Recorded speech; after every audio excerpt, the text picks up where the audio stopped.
जय हिंद दोस्तों। मैं हूं Muktak Singh Rathore. Am I audible to everyone? क्या मेरी आवाज़ सभी को आ रही है? जय हिंद। जय हिंद हिमांशु, जय हिंद हेमंत, एवरीवन जय हिंद। ओके। तो मौर्यन पीरियड की हिस्ट्री को पढ़ते हुए लास्ट टाइम हमने पॉलिटिकल पार्ट को कवर किया था। उसमें हमने सोर्सेज ऑफ मौर्यन हिस्ट्री और उसी के साथ साथ मेजर रूलर्स और उन रूलर्स के क्या क्या कंट्रीब्यूशन थे मौर्यन एम्पायर के एक्सपेंशन में, वो सारी बातें डिस्कस करी थी। अब आज आगे और हाँ, साथ ही साथ हमने जो लास्ट चैप्टर एंड किया था, वो एंड किया था अशोक के धम्म के ऊपर कि अशोक का धम्म क्या होता है, क्या अशोक करना चाह रहा था उस धम्म को लेके। तो एक बार वापस हम पहले धम्म के बारे में बात करते हैं अशोक के, और फिर आगे बढ़ेंगे आज के चैप्टर में। जय हिंद एवरीवन। ओके। तो अशोक के बारे में हमने लास्ट बात करी थी कि अशोक ने अपने धम्म को प्रीच करना शुरू किया, अशोक का Dhamma, which is not Buddhism. Ashok का धम्म, जो कि मैंने लास्ट लेक्चर में भी आपको बताया था कि एक कोड ऑफ कंडक्ट है जो अशोक ने अपने लोगों को सजेस्ट किया था, इम्पोज नहीं किया था। उसका ये कहना था अशोक का कि अगर आप इस कोड ऑफ कंडक्ट को फॉलो करोगे, इस तरह से लाइफ को जियोगे, तो यू विल अटेन स्वर्ग, आपको स्वर्ग की प्राप्ति होगी। कब? मरने के बाद में। तो he was guaranteeing, he was promising people a very good life after death, so that people become virtuous। अगर लोग वर्चुअस हो जाएंगे तो अशोक को एक एम्परर के तौर पे एडमिनिस्ट्रेशन में भी आसानी होगी। साथ ही साथ अशोक को अपने लोगों को कंट्रोल करने के लिए हार्श मेथड्स का यूज नहीं करना पड़ेगा, क्योंकि अशोक अब बुद्धिस्ट हो चुका था। बुद्धिस्ट होने के बाद अशोक की सोच में और एक्शंस में बहुत सारे चेंजेस आए थे। वो काफ़ी लिबरल हो गया था, काफ़ी एक पनिशमेंट देना वो पसंद नहीं करता था, और इसीलिए वो चाह रहा था कि लोग वर्चुअस हो जाए, तो लॉ एंड ऑर्डर बहुत इजीली मेंटेन हो जाएगा, हार्श पनिशमेंट्स नहीं देनी पड़ेगी। इसीलिए उसने अपने धम्म का प्रोपोगेशन किया था। लेकिन अब यहाँ पे एक बात आती है कि धम्म का प्रोपोगेशन कैसे किया जाए। आप अशोक हो और आपको आइडिया आ गया कि यार इस तरह से लोगों को वर्चुअस बनाया जा सकता है, तो लेट्स प्रीच अ धम्म। लेकिन उस जमाने में जीसस क्राइस्ट के जन्म के 250 साल पहले इतने सारे लोगों में ये धम्म का प्रीचिंग कैसे करेगा? अगर आज का ज़माना होता तो अशोक कोई सोशल मीडिया का हैंडल यूज़ कर लेता अपनी बात को प्रीच करने के लिए, इलेक्ट्रॉनिक मीडिया का यूज़ कर सकता था, वो प्रिंट मीडिया का यूज़ कर सकता था। लेकिन क्या ये सारी चीज़ें क्राइस्ट के जन्म के 250 साल पहले मुमकिन थी? तो बिल्कुल भी मुमकिन नहीं थी, पॉसिबल नहीं थी। अब अशोक इतने बड़े एम्पायर में लोगों के बीच अपने मैसेजेस को कैसे प्रीच करे, अपने रेकमेंडेशंस को कैसे प्रीच करे? अब बात यहाँ पे ये आती है कि अशोक ने इसका जो तरीका ढूंढा, वो तरीका था इंस्क्रिप्शंस के थ्रू। अशोक ने तय किया इंस्क्रिप्शंस, जिसकी मैंने बात पिछले लेक्चर में भी करी थी, कि किसी बड़ी सरफेस के ऊपर कुछ एनग्रेव कर दिया जाता है, अभिलेख लिख दिया जाता है, किसी रॉक की सरफेस के ऊपर, किसी पिलर की सरफेस के ऊपर, किसी केव की सरफेस के ऊपर, और यही इंस्क्रिप्शन सदियों तक नॉन पेरिशेबल रहते हैं, और जनरेशन आफ्टर जनरेशन भी इनका मैसेज कन्वे होता है, और उस वक्त भी बड़े इफेक्टिवली इनका मैसेज कन्वे होता था। तो अशोक ने यही तरीका अपनाया था। और अशोक ने क्या किया? अशोक ने बहुत सारी इंस्क्रिप्शंस बनवानी शुरू करी, और यही इंस्क्रिप्शंस अशोक की इंस्क्रिप्शंस के नाम से जानी जाती है, या जैसा कि इंग्लिश में इनको कहते हैं अशोकन इंस्क्रिप्शंस। तो ये अशोकन इंस्क्रिप्शंस के थ्रू ही हमको उसके धम्म की बात पता चलती है। तो अब यहां से हम आगे बढ़ते हैं और देखते हैं कि अशोक की इंस्क्रिप्शंस क्या थी, कहाँ कहाँ मिली थी, और क्या क्या मैसेजेस उसके अंदर दिए हुए थे। फिर भी अगर अशोकन इंस्क्रिप्शंस को वाइडली अगर हम क्लासिफाई करें, तो क्या मेरी आवाज़ नहीं आ रही ठीक से आप लोगों को? प्लीज़ एक्नॉलेज मी। क्या मेरी आवाज़ ठीक से नहीं आ पा रही है आपको? इज इट ओके रीजनेबली और not? Just let me know.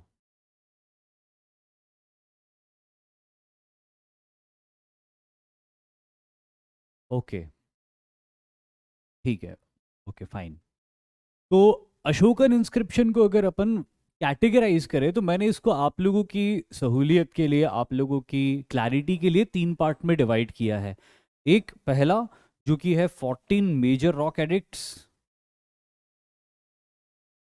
14 major rock edicts ये सबसे इंपॉर्टेंट एडिक्ट्स हैं अशोक के, और उसके दौर की सबसे ज़्यादा इंफॉर्मेशन इन एडिक्ट से ही हासिल होती है।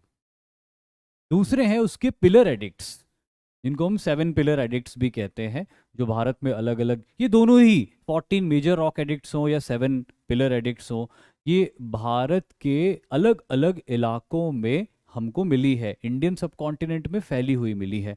और फिर तीसरा क्लासिफिकेशन मैंने किया है अदर एडिक्ट्स, है ना। तो ये अदर एडिक्ट्स में हम दूसरे तरह के एडिक्ट्स को देख लेंगे।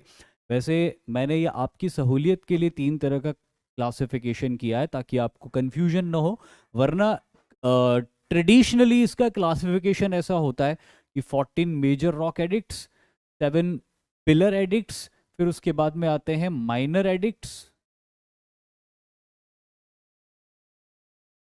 Sorry, minor rock edicts, minor rock edicts and minor pillar edicts. तो ये मेजर रॉक एडिक्ट्स हैं, ये मेजर पिलर एडिक्ट्स हैं, और ये माइनर रॉक एडिक्ट्स और माइनर पिलर एडिक्ट्स। तो इन दोनों को मैंने अदर एडिक्ट बना दिया है, क्योंकि ज़रूरत नहीं है आपको बहुत ज़्यादा माइनर कितने थे रॉक एडिक्ट्स या माइनर पिलर एडिक्ट्स कितने थे, वो चीज़ें कंफ्यूज ही करेगी। तो उस सब को कंबाइन करके हम अदर एडिक्ट्स में देख लेंगे, और उसमें भी हम वही वही देखेंगे जो इम्पॉर्टेंट है, जो इम्पॉर्टेंट इन्फॉर्मेशन, कुछ यूनिक इन्फॉर्मेशन कैरी करते हैं अपने अंदर, क्वेश्चंस वहीं से आने की प्रोबेबिलिटी ज़्यादा होती है।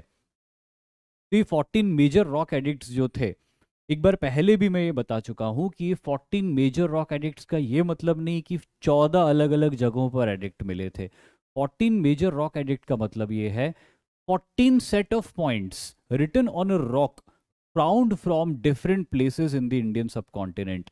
यानी कि 14 बिंदु, 14 पॉइंट्स जो एक चट्टान की सतह पर लिखे हुए हैं, जो अलग अलग जगह से भारत में मिले हैं। ये जैसे कि अगर मैं कहूँ कि कंधार से मिला है 14 मेजर रॉक एडिक्ट, गुजरात से मिला है 14 मेजर रॉक एडिक्ट, या फिर महाराष्ट्र से मिला है 14 मेजर रॉक एडिक्ट, तो जो महाराष्ट्र में मिला है उसमें भी 14 पॉइंट्स लिखे हैं, जो गुजरात से मिला है उसमें भी 14 पॉइंट्स लिखे हैं, and so on from the other places.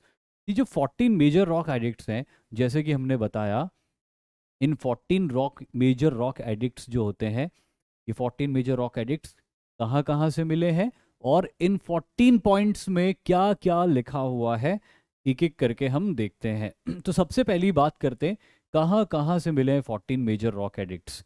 तो अगर हम इस नक्शे पे देखें कि भाई इस नक्शे में कहाँ कहाँ से मिले हैं, तो सबसे पहले हम शुरू करते हैं नॉर्थ वेस्टर्न पार्ट से।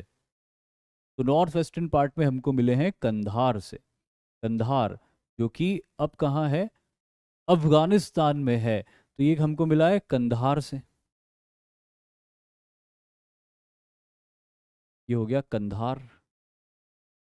फिर उसके बाद दूसरा set of 14 major rock edicts हमको प्रेजेंट डे नॉर्थ पाकिस्तान से मिले, 2 जगहों से मिले हमको नॉर्थ पाकिस्तान में, एक पेशावर के पास से और एक खैबर पख्तूनख्वा से। तो एक जगह यहाँ पे शहबाज गढ़ी है जहाँ से हमको रॉक एडिक्ट मिला है, जो कि पेशावर के पास है, और एक है मनशेरा जो कि नॉर्थ पाकिस्तान में है, वहाँ से भी हमको मेजर रॉक एडिक्ट हासिल हुए हैं।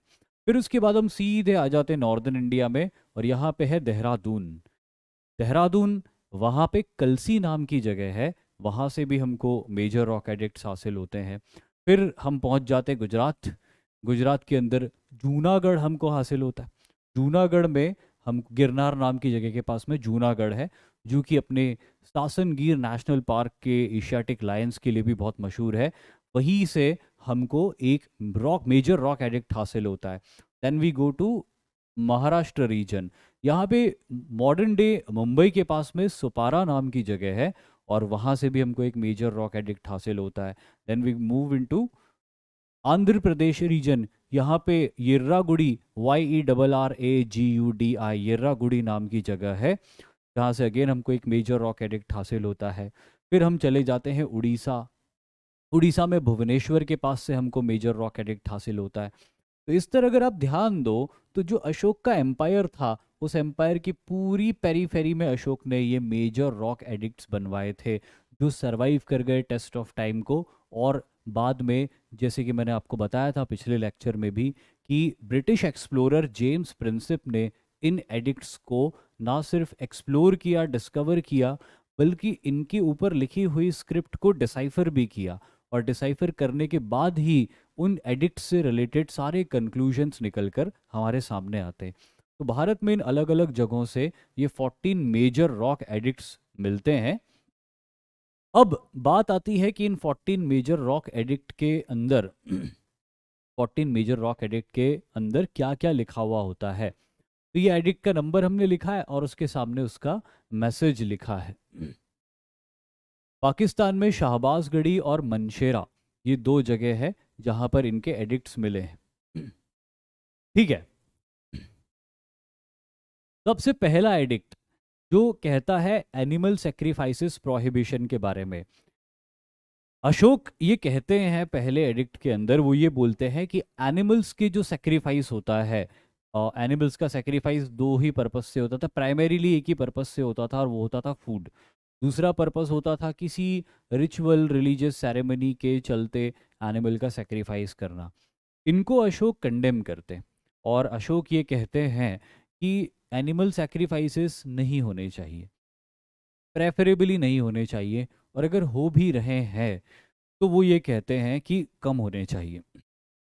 अशोक इस एडिक्ट में ये लिखवाते हैं कि उन्होंने ऑर्डर्स दिए हैं, उन्होंने आदेश दिया है कि शाही रसोई में भी, जो रॉयल किचन अशोक का खुद का रॉयल किचन हुआ करता था, उसमें भी अशोक कहते हैं कि 2 मोर और 1 हिरण से ज़्यादा रोज़ स्लॉटर नहीं होना चाहिए। अब अशोक के और भी रिलेटिव्स होंगे जो नॉनवेज खाते होंगे और उन्होंने बोला होगा अशोक को कि यार तुम बुद्धिस्ट बन गए या तुम वर्चुअस बन गए, पर हम अपने फूड हैबिट्स नहीं बदलना चाहते। तो अशोक ने ऐसे लोगों के लिए कहा होगा अपने खुद की फैमिली में, खुद के पैलेस में, कि ऐसा कर भी रहे हो आप तो 2 मोर और 1 हिरण काफ़ी है दिन भर लोगों को खाने खिलाने के लिए, ज़रूरत नहीं कि तरह तरह के एनिमल्स को मारा जाए। तो यहाँ पे पहले एडिक्ट में हमको अशोक की जेनरोसिटी दिखाई दे रही है। किसके लिए ये जेनरोसिटी दिखाई दे रही है? एनिमल सेक्रीफाइसेस के लिए। सॉरी, एनिमल सेक्रीफाइसेस के लिए नहीं, एनिमल्स के लिए जेनरोसिटी हमको दिखाई दे रही है। दूसरा point, medical facility for all. Ashok दूसरे पॉइंट में ये बात करते हैं कि हमें ज़्यादा से ज़्यादा नंबर्स में मेडिसिनल प्लांट्स लगाने चाहिए। मेडिसिनल प्लांट्स लगेंगे तो लोगों के फायदे में आएंगे, लोगों के लिए मददगार होंगे मेडिसिनल प्लांट्स, लोग इससे अपना उपचार करवा सकते हैं। आगे अशोक इस पॉइंट में ये कहते हैं कि अगर हमारी कंट्री में, हमारे एम्पायर के अंदर कोई ऐसा प्लांट नहीं है जो आसपास के किसी किंगडम के अंदर है, तो वहाँ से उसको लेके आओ, इंपोर्ट करके लेके आओ और हमारे यहाँ पे उसका कल्टीवेशन शुरू करो, उसके बीज लेके आओ या जिस भी तरह से वो ग्रो हो सकता है वो लेके आओ।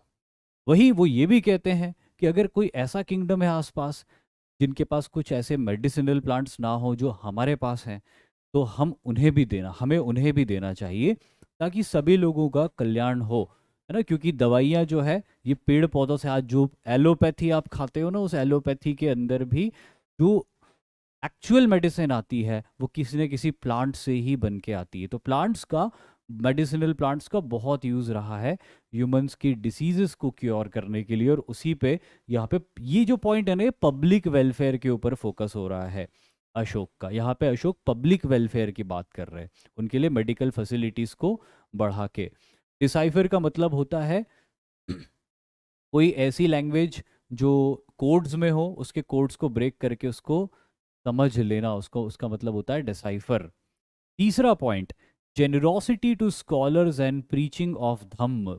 तीसरे पॉइंट में अशोक ये कहते हैं कि जितने भी ब्राह्मण्स हैं, जितने भी बुद्धिस्ट मॉन्क्स हैं, जैन मॉन्क्स हैं, या कोई दूसरे विद्वान हैं, उन सभी का सम्मान किया जाए।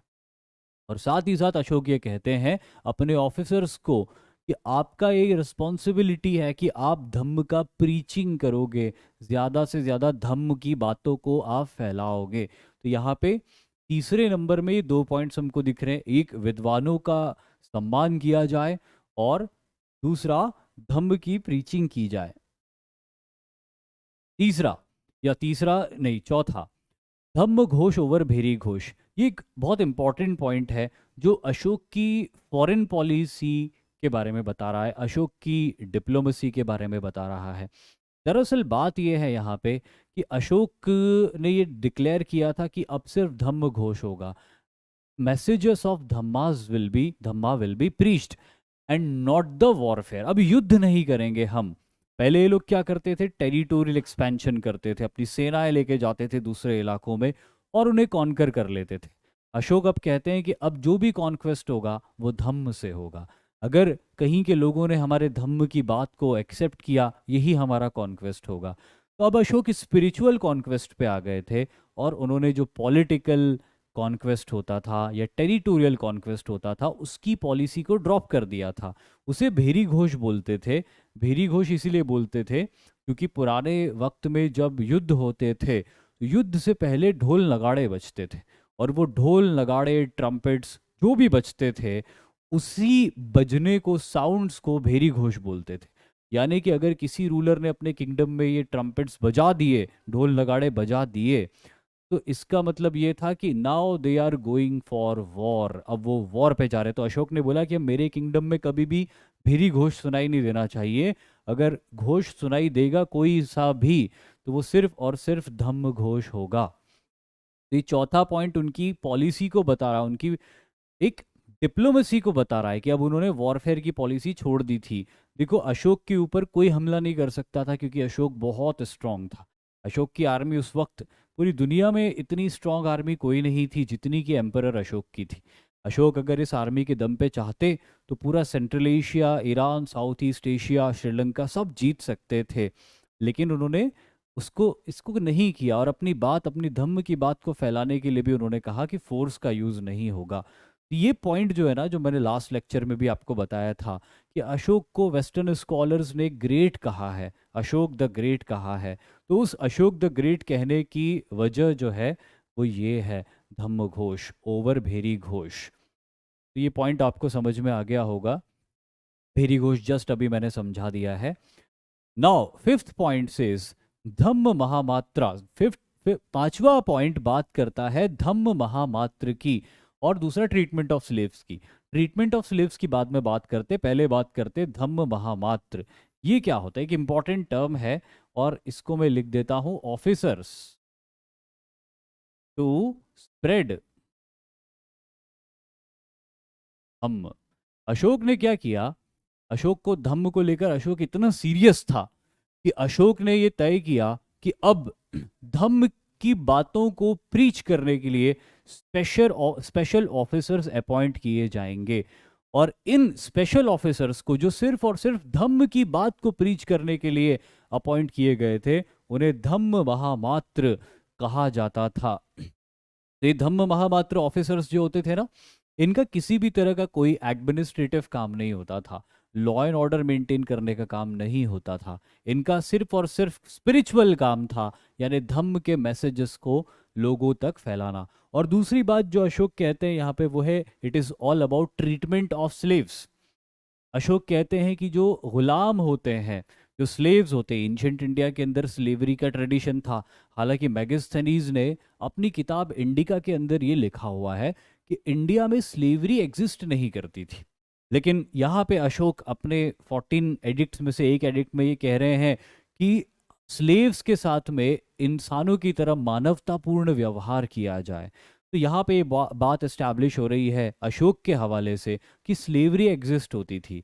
मैगस्थनीज इंडिका में लिखता है कि इंडिया में स्लेवरी नहीं थी। तो सच क्या था? दरअसल ये माना जाता है कि सच तो ये रहा होगा कि इंडिया में स्लेवरी का इंस्टीट्यूशन एग्जिस्ट करता था, लेकिन इंडिया के अंदर स्लेवरी इतने ह्यूमैन तरीके से होती थी कि मैगस्थनीज उसको समझ नहीं पाया। मैगस्थनीज किसी स्लेव को उस फैमिली के लिए जिसके लिए वो स्लेव था, उसके मेंबर से डिसएसोसिएट करके नहीं देख पाया। क्योंकि मैगस्थनीज जिस कल्चर से आता था, उस कल्चर में स्लेव्स को जानवरों की तरह रखा जाता था, उस कल्चर में स्लेव्स को मार डाला जाता था, उस कल्चर में स्लेव्स को आपस में लड़ाया जाता था लोगों के मनोरंजन के लिए। ऐसा भारत में नहीं होता था, और इसीलिए मैगस्थनीज कभी समझ ही नहीं पाया, जिन्हें वो नॉर्मल ह्यूमन बीइंग मान रहा था किसी फैमिली के, वो स्लेव हो सकते थे।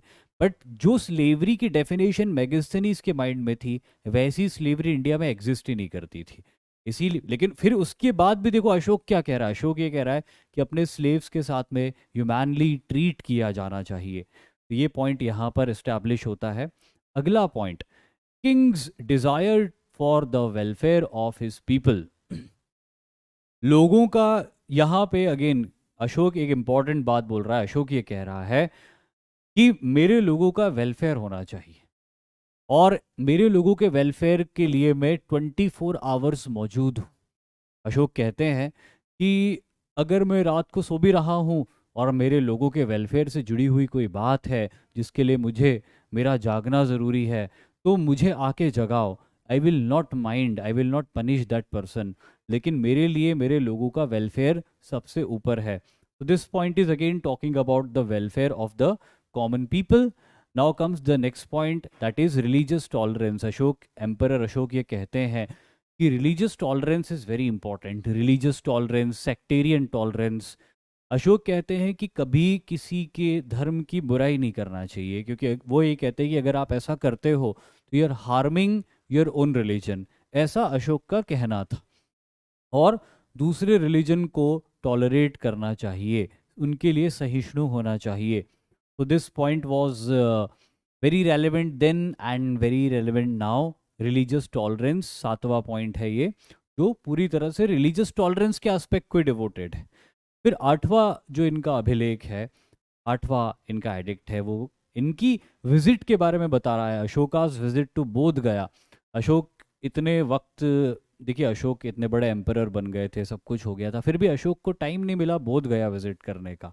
लेकिन फाइनली लगभग 250 बीसी के आसपास Ashoka happens to visit that place where lord Buddha had achieved nirvana, जहाँ लॉर्ड बुद्ध को निर्वाण हासिल हुआ था। पाटलिपुत्र से कोई बहुत ज़्यादा दूर नहीं था बोध गया, लेकिन फिर भी एक एम्परर के लिए शायद से इतना वक्त नहीं था कि वो वहाँ पे विजिट कर सके। लेकिन बुद्धिज़्म के पॉइंट ऑफ व्यू से ये एक बहुत ही पवित्र जगह है, और इसीलिए ये एक इम्पॉर्टेंट पॉइंट है कि अशोक विजिट करता पहली बार बोध गया, और इसीलिए ये पॉइंट भी यहाँ पे जिक्र किया गया है कि इंसिडेंट्स की तरह। नाइन्थ एडिक्ट में अशोक रिचुअल्स को क्रिटिसाइज करता है। अशोक ये कहता है कि हमारे देश में बहुत सारे ऐसे रिचुअल्स हैं जो कि गैर ज़रूरी लगते हैं और उन्हें नहीं करना चाहिए, उनको करने से कुछ भी हासिल नहीं होने वाला है इस जीवन में या इस जीवन के ख़त्म होने के बाद। ऐसा अशोक का कहना था, और इसीलिए एम्परर अशोक भारत के बहुत सारे रिचुअल्स को क्रिटिसाइज करते हैं। Next is tenth, giving up desire for fame. Ashok अपने लोगों को, अपने ऑफिसर्स को, अपने मिनिस्टर्स को, सबको ये बात सजेस्ट करते हैं कि डोंट डिजायर फॉर फेम।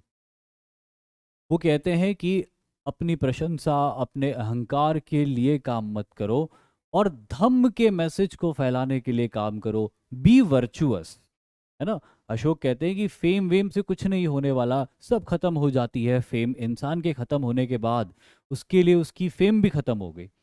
भले आज उन मरे हुए लोगों को हम याद करते हैं, लेकिन अकॉर्डिंग टू अशोक मरे हुए इंसान के लिए उसकी फेम भी खत्म हो गई उसी के साथ में। तो वो कहते हैं कि फेम का कोई यूज़ नहीं, और फेम को बनाने के लिए लोगों से बहुत सारे पाप हो जाते हैं, और इसीलिए फेम की डिज़ायर नहीं करना चाहिए, ऐसा अशोक कहते हैं। Next is 11th, respect to elders. बहुत ही सेल्फ एक्सप्लेनेटरी पॉइंट है ये। Now next, the 12th is officers in charge of women welfare. या इंपॉर्टेंट पॉइंट है, इसको हम ध्यान रखेंगे, इसको मैं अंडरलाइन कर देता हूँ, ये इंपॉर्टेंट है, ये वाला इंपॉर्टेंट है। And this religious tolerance point is very important. Dhamma Ghosh over Bheri Ghosh, this is also very important. Dhamma Mahamatra मैंने पहले ही अंडरलाइन कर दिया है, ये भी इंपॉर्टेंट है। मेडिकल फैसिलिटी, एनिमल सेक्रीफाइसेस का prohibition, these are all very important points. तो ये सारे इंपॉर्टेंट पॉइंट्स हैं। अब ये पॉइंट क्या कह रहा है, officer in charge of women welfare, ये पॉइंट्स में ये इस पॉइंट में ये बताया गया है कि अशोक ने कुछ ऑफिसर्स अपॉइंट किए थे जिनका स्पेसिफिक काम था विमेन की सेफ्टी और उनके वेलफेयर का ध्यान रखना। यानी कि he was aware about the welfare of women and unfortunately welfare of women was required in those times also. इससे ये बात भी हमको दिखाई दे रही है। और जो इसका 13th एडिक्ट है ना, ये 13th edict it describes about the Kalinga war. 13th edict is the most important edict from the historical point of view. इसके ऊपर मैंने 2 स्टार्स बना दिए। तो this becomes very important edict from the history's point of view, क्योंकि ये जो सारी बातें इन्होंने कही, इसमें एक ये बात अगर हम देख लेना धम्म घोष ओवर बेरी घोष, इसका कुछ हिस्टोरिकल इंपॉर्टेंस है। उसके बाद अगला हिस्टोरिकल इंपॉर्टेंस वाला जो पॉइंट है ना, तो वो ये है कलिंग वॉर। ये जो 13th एडिक्ट है अशोक के सारे अभिलेखों में सबसे बड़ा है। सबसे ज्यादा जो मैटर लिखा हुआ है वो 13th एडिक्ट में ही लिखा हुआ है। 13th एडिक्ट के अंदर अशोक ये बताते हैं कि कलिंग वॉर हुआ था। तो जो कलिंग वॉर की हिस्टोरिसिटी है ना, उसको भी ऑथेंटिसिटी मिलती है इस एडिक्ट के साथ में। साथ ही साथ कलिंग वॉर के बारे में जो बुद्धिस्ट लिटरेचर्स में लिखा हुआ है कि बहुत ज़्यादा लॉस हुआ था लाइव्स का, वो भी इसमें कंफर्म होता है। खुद अशोक इस एडिक्ट के अंदर ये बताते हैं कि 1 लाख से ज़्यादा लोग मारे गए थे इस लड़ाई के अंदर। तो ये एक बहुत बड़ा नंबर है। हम जीसस क्राइस्ट के जन्म के 260 साल पहले की बात कर रहे हैं जब कलिंग वॉर हुआ था। 262 बीसी में हुआ था कलिंग वॉर। अब उस समय अशोक ये क्लेम कर रहा है खुद, जिसको हम कहते हैं ना सरकारी आंकड़ा, सरकारी आंकड़ा खुद ये कह रहा है कि 1 लाख से ज़्यादा लोग मारे गए थे इस लड़ाई के अंदर। अब आप सोचो कि 1 लाख लोग उस जमाने में कितनी बड़ी पॉपुलेशन हुआ करती होगी जो कि इस लड़ाई में मारी गई। अशोक रिग्रेट करता है, अशोक गिल्ट फील करता है।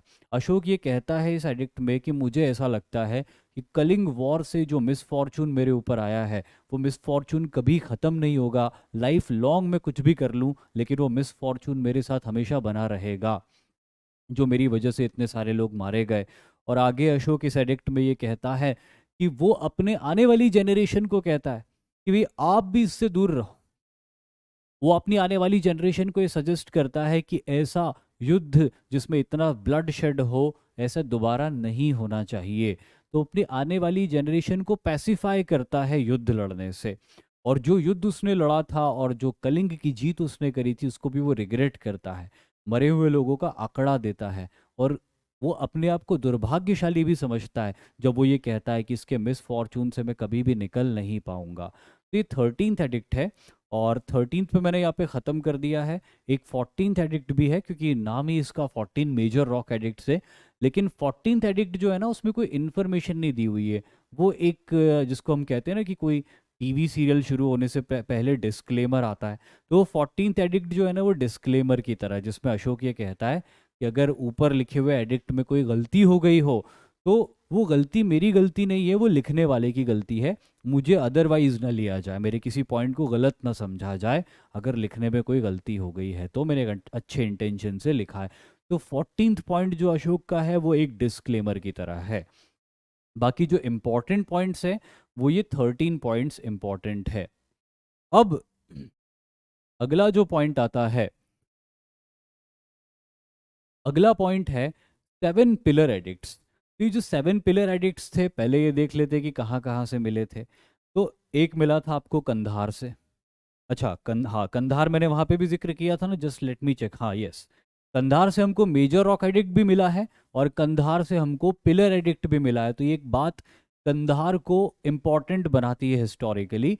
वहाँ से मेजर पिलर एडिक्ट भी मिला है और मेजर रॉक एडिक्ट भी मिला है। अब हम आते हैं वापस इस पे कहाँ कहाँ से हमको 7 पिलर एडिक्ट्स हासिल हुए हैं। तो हमको कंधार से मिलता है 7 पिलर एडिक्ट, खैबर पख्तूनख्वा से मिलता है अगेन नॉर्थ पाकिस्तान, दिल्ली से मिलता है हमको एक मेजर पिलर एडिक्ट, इलाहाबाद से मिलता है मेजर पिलर एडिक्ट, सारनाथ जो कि नज़दीक ही है बनारस में, वहाँ से मिलता है मेजर पिलर एडिक्ट, वैशाली जो कि प्रेजेंट डे नॉर्थ बिहार के अंदर है वहाँ से भी मिलता है, सांची जो कि मध्य प्रदेश में है वहाँ से भी मिलता है। और यहाँ पे ये जो अमरावती लिखा हो, या जो आपको दिख नहीं रहा होगा तो मैं आपको बता दूं कि यहाँ पे अमरावती नाम की जगह है जहाँ पे हमको अगेन एक पिलर एडिक्ट मिलता है। और ये अमरावती कहाँ है? अमरावती भी एंशियंट इंडिया के पॉइंट ऑफ व्यू से बहुत इंपॉर्टेंट जगह है। प्रेजेंट डे आंध्र प्रदेश के अंदर ये कृष्णा नदी के किनारे मौजूद एक एंशियंट टाउन हुआ करता था, जो कि सेंटर होता था आर्ट एंड कल्चर का। तो यहाँ से भी हमको एक मेजर पिलर एडिक्ट मिलता है, अमरावती आंध्र प्रदेश। एक अमरावती महाराष्ट्र में भी है, but it is not that Amravati, ये आंध्र प्रदेश का अमरावती है, जहाँ से हमको एक मेजर पिलर एडिक्ट भी मिलता है। और साथ ही साथ अमरावती में और भी दूसरे बहुत सारे आर्किटेक्चर मिलते हैं, वो आगे हम बात करेंगे। तो इन जगहों से हमको ये 7 पिलर एडिक्ट्स मिलते हैं। अभी जो 7 पिलर एडिक्ट है, ये 7 पिलर एडिक्ट में जो पहला है, it is all about protection of people, की अशोक कहता है कि I am very much concerned about the protection of my people. Second है Dhamma is truth liberty purity compassion, यानी कि वो धम्म की प्रशंसा कर रहा है कि भाई धम्म अच्छी चीज़ है, उसमें सच्चाई है, उसमें आज़ादी है, उसमें शुद्धता है, उसमें दूसरों के लिए दया की भावना है। तीसरा पॉइंट कहता है avoidance of harshness pride anger, वो एक इंडिविजुअल को सजेस्ट कर रहा है कि कठोरता, अहंकार, गुस्सा, ये सारी चीज़ें एक इंसान को अवॉइड करनी चाहिए, छोड़ देनी चाहिए। फिर चौथे में वो बताते हैं responsibility of officer to preach Dhamma. Again Ashoka, देखिए अशोक अपने ऑफिसर्स को बार बार याद दिला रहा है कि भूलो मत, तुमको धम्म का प्रीचिंग करना है। अशोक अपने एडमिनिस्ट्रेटिव ऑफिसर्स को भी कहता है कि अपने इलाकों में हर 5 साल में एक बार जाओ सर, और जाके लोगों से मिलो और वहाँ जाके धम्म की प्रीचिंग करो, और ये देखो कि धम्म की प्रीचिंग ठीक से हो रही या नहीं हो रही। तो इस पॉइंट में अशोक यही बात कर रहे हैं। फिफ्थ पॉइंट इंटरेस्टिंग है, आपको बहुत इंटरेस्ट आएगा, लेकिन अपन यहीं से शुरू करके यहीं खत्म कर देंगे। List of animals that can not be killed. Ashok पांचवें एडिक्ट में, पिलर एडिक्ट में ये बोलता है कि अशोक एक लिस्ट देता है। वो जो लिस्ट होती है उसमें उन जानवरों का जिक्र करता है अशोक जिनको नहीं मारना चाहिए बिल्कुल भी। तो वो 2 तरह के जानवर बताता है। कुछ जानवर वो ऐसे बताता है जिनको किसी खास ओकेजन पे बिल्कुल भी नहीं मारना चाहिए। कुछ जानवर वो ऐसे बताता है जो कहता है कि कोई भी ओकेजन हो, हमें उनका वध करना ही नहीं चाहिए, उनको नहीं स्लॉटर करना चाहिए। तो कुछ जानवर वो ऐसे बता रहा है जिनको कभी भी स्लॉटर नहीं करना है, जिनका वध ही नहीं किया जा सकता है। और कुछ जानवर वो ऐसे बता रहा है जिन्हें वध तो किया जा सकता है, लेकिन कुछ खास ओकेजन्स ऐसे हैं जब उन्हें भी न मारा जाए। तो ये लिस्ट जो है, फर्दर आपके मन में क्यूरियोसिटी आई होगी कि ये लिस्ट क्या होगी, लेकिन अगेन आपको जाने की ज़रूरत नहीं है उस लिस्ट पे। बस इतना याद रख लो कि पिलर एडिक्ट में जो 5वें नंबर का है, वो एनिमल्स की लिस्ट दे रहा है जिन्हें नहीं मारा जा सकता है। फिर बात आती है छठे की, welfare of the people. Again ये प्रोटेक्शन ऑफ द पीपल का ये कुछ पॉइंट्स ऐसे हैं एडिक्ट्स के अंदर, रॉक एडिक्ट्स हो या पिलर एडिक्ट हो या माइनर एडिक्ट्स हो, रिपीटेशन जैसे पॉइंट्स हैं वो। तो वो जो रिपीटेशन जैसे पॉइंट्स है ना, उसमें हमको बिल्कुल भी परेशान नहीं होना है। Give me a moment. Yes. और 7वां पॉइंट है Ashoka's work to spread dhamma. 7वें पॉइंट में अशोक ने ये लिखा है कि 7वें पॉइंट में अशोक ये बताते हैं कि देखो मैंने धम्म को प्रीच करने के लिए कितना काम किया। तो वो अपने कामों का जिक्र करते हैं यहाँ पे कि मैंने धम्म को प्रीच करने के लिए मेरी तरफ से कोई कमी नहीं छोड़ी। कि अगर मैं मान रहा हूँ कि धम्म बहुत अच्छे हैं, तो बिल्कुल ऐसा ना सोचा जाए कि अशोक ने धम्म को ठीक से प्रीच नहीं किया। वो बताते मैंने अपनी पूरी कोशिश करी, पूरी रिसोर्सेस का यूज़ किया धम्म को प्रीच करने के लिए। तो ये है वो 7 पिलर एडिक्ट्स जो अगेन हमें धम्म की थोड़ी और इन्फॉर्मेशन देते हैं। उसके बाद हम अदर अदर एडिक्ट्स देखें ना, जो जो थोड़े बहुत इंपॉर्टेंट हैं। तो एक इसमें मैंने कुछ इंपॉर्टेंट एडिक्ट्स निकाले और उसके बारे में जो इंपॉर्टेंट इन्फॉर्मेशन है वो मैं शेयर कर रहा हूँ आपके साथ में। अब ये इन्फॉर्मेशन ऐसी है कि सबसे पहले कंधार। कंधार में एक यूनिक बात है जो बाकी किसी भी एडिक्ट के अंदर नहीं है, यूज ऑफ फॉरेन लैंग्वेज। देखो बाकी जो एडिक्ट लिखे गए थे अशोक के एडिक्ट्स को हम 2-3 पार्ट में डिवाइड करते हैं। अशोक के कुछ एडिक्ट्स ऐसे हैं जो कि उसने मागधी भाषा में लिखा है, जो ईस्टर्न इंडिया में एंशियंट टाइम्स में यूज होती थी। स्क्रिप्ट यूज करी है ब्राह्मी। वहीं नॉर्दर्न इंडिया और वेस्टर्न इंडिया में जो इंस्क्रिप्शन अशोक के मिलते हैं, जो एडिक्ट्स अशोक के मिलते हैं, वो एडिक्ट्स लिखे हैं, लैंग्वेज है प्राकृत और स्क्रिप्ट है ब्राह्मी। वहीं नॉर्थ पाकिस्तान में जब हम जाते हैं शाहबाज गढ़ी और मनशेरा, तो वहाँ पे जो हमको एडिक्ट मिले हैं, वहाँ पे लैंग्वेज है प्राकृत, लेकिन स्क्रिप्ट है खरोष्ठी। खरोष्ठी जो कि ब्राह्मी से उल्टी चलती। ब्राह्मी हिंदी की तरह या इंग्लिश की तरह चलती, लेफ्ट से शुरू होती, राइट के ऊपर जाके सेंटेंस खत्म होता है। खरोष्ठी इसके बिल्कुल उल्टी चलती है, राइट से शुरू होती, लेफ्ट पे जाके सेंटेंस खत्म होता है। तो नॉर्थ वेस्टर्न पाकिस्तान के अंदर या नॉर्दर्न पाकिस्तान में जो अभिलेख हमको मिलते हैं वो खरोष्ठी स्क्रिप्ट में मिलते हैं, लैंग्वेज उसमें भी प्राकृत है। लेकिन अफगानिस्तान के कंधार में जो हमको एडिक्ट मिले हैं, ये एडिक्ट हमको ग्रीक और आर्मेइक लैंग्वेज में मिले हैं। ये कौन सी लैंग्वेज में मिले हैं? ग्रीक एंड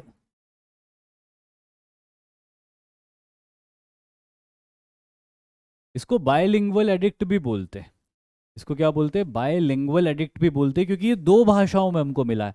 और ये बात जो है इस कंधार के एडिक्ट को बहुत इंपॉर्टेंट बना देती है, फैक्चुअली बहुत यूनिक बना देती है बाकी एडिक्ट्स के मुकाबले, कि इसमें एक फॉरेन लैंग्वेज का यूज हुआ है। बाकी सारे एडिक्ट या तो प्राकृत में मिले हैं या ईस्टर्न इंडिया में मागधी में मिले हैं। ये दोनों ही भाषाएं भारत के अंदर बोली जाती थी। फिर उसके बाद हमको एक और इम्पॉर्टेंट एडिक्ट मिलता है जो कि केव एडिक्ट है, वो है बाराबर केव। ये जो बाराबर केव है ना, ये हमको मिली है गया से। प्रेजेंट डे बिहार में गया के पास में एक इलाका है जहाँ पे बहुत सारी रॉक्स होती हैं नेचुरली, और वहीं एक रॉक को कट करके यहाँ पर केव बनाई गई थी, जो आगे की स्लाइड्स में हम उसका फोटो भी देखेंगे। लेकिन अगेन इसमें हमको एक यूनिक बात पता चलती कि ये जो केव थी, ये आजीवक मॉन्क्स को गिफ्ट की गई थी। ये केव बिंदुसार ने बनानी शुरू करी थी और एम्परर अशोक के समय तक आते आते खत्म हुई थी। लेकिन इस केव का ऑब्जेक्टिव क्या था? ताकि मॉन्क्स इसमें शेल्टर लेकर अपना मेडिटेशन या जो भी स्पिरिचुअल एक्टिविटी करते हैं उसे कंटिन्यू कर सके। तो ये जो बाराबर केव्स है, इसके अंदर खुद लिखा हुआ है इंस्क्रिप्शन में कि it is a gift to the Ajivika monks. ये आजीवक मॉन्क्स को दिया गया गिफ्ट है। उसके बाद में अगला पॉइंट हम देखते हैं, या अगला एडिक्ट हम देखते हैं, वो है रुम्मिनदेई पिलर। रुम्मिनदेई जो है ये नेपाल में है। यहाँ से भी हमको एडिक्ट मिले। अशोक के एम्पायर में तो पूरा सब कॉन्टिनेंट शामिल था, तो नेपाल भी कहा जाता। तो नेपाल में हमको रुम्मिनदेई पिलर मिला है, जिसमें ये बताया गया है कि अशोक पहली बार लुम्बिनी विजिट करते हैं। Now you know what Lumbini is. Lumbini birth place था लॉर्ड बुद्ध का, और किसी भी बुद्धिस्ट के लिए वो एक तीर्थ स्थान है। तो अशोक यहाँ पे विजिट करते हैं और उसका जिक्र रुम्मिनदेई पिलर के अंदर मिला है। फिर हमको मिलता है भाबरू बैरात माइनर रॉक एडिक्ट। ये जो भाबरू बैरात है, ये प्रेजेंट डे जयपुर के पास में है। आज जो राजस्थान की राजधानी जयपुर है, उसी के पास में ये बैरात। पुराने समय में इसको विराट कहते थे। पहले महाजनपद हुआ करता था, मत्स्य महाजनपद, और इस मत्स्य महाजनपद की कैपिटल हुआ करती थी विराट नगर। वही विराट आने वाले वक्त में बैरात के नाम से जाना गया, और अब उसे भाबरू बैरात कहते हैं। वहां से हमको जो माइनर रॉक एडिक्ट मिलता है, ये माइनर रॉक एडिक्ट अशोक के कन्वर्जन की इंफॉर्मेशन दे रहा है कि अशोक शैव रिलीजन से कन्वर्ट होके बुद्धिस्ट फोल्ड में आ गए थे। तो अशोक के कन्वर्जन की जानकारी देने वाला जयपुर के नज़दीक मिला भाबरू बैरात इंस्क्रिप्शन। फिर बात आती है इलाहाबाद इंस्क्रिप्शन की। ये बहुत इंपॉर्टेंट है पूरी इंडिया की हिस्ट्री, खास तौर पे एंशंट हिस्ट्री के कॉन्टेक्स्ट में बहुत इंपॉर्टेंट इंस्क्रिप्शन है, क्योंकि इस इंस्क्रिप्शन को अशोक ने बनवाया था। अशोक ने अपनी इंफॉर्मेशन भी दी है इस इंस्क्रिप्शन के अंदर।